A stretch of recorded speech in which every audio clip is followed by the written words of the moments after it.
আপনার বিরুদ্ধে অভিযোগ আপনি মেডিকেল কলেজে ভর্তির নামে টাকা নিয়েছেন, কি বলবেন? 1 কোটি টাকা প্রতারণার অভিযোগ আপনার বিরুদ্ধে। কলকাতার একটি নামী বেসরকারি মেডিকেল কলেজে ভর্তি করিয়ে দেওয়ার নাম করে 1.5 কোটি টাকার প্রতারণা করেছে অর্ণব দাস বর্মন।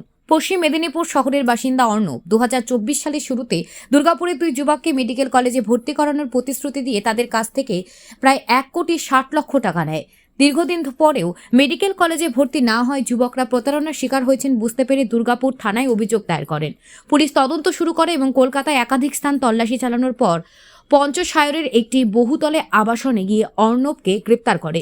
বর্তমানে পুলিশ তাকে হেফাজতে নিয়ে টাকা উদ্ধার করার চেষ্টা করছে। এছাড়াও আরও কেউ এই প্রতারণার সঙ্গে জড়িত কিনা তা নিয়ে তদন্ত চলছে। এটি একটি বড় সাফল্য পুলিশের জন্য, তবে তদন্তের পর যদি আরও কোনো চাঞ্চল্যকর তথ্য বেরিয়ে আসে তা জানানো হবে। Bureau report, news prime Times. আপনার বিরুদ্ধে কি বলবেন? কি বলবেন? আপনি কি টাকা নিয়েছিলেন? না। মানে তাহলে কি ফাঁসানো হচ্ছে আপনাকে? কে ফাঁসাচ্ছে?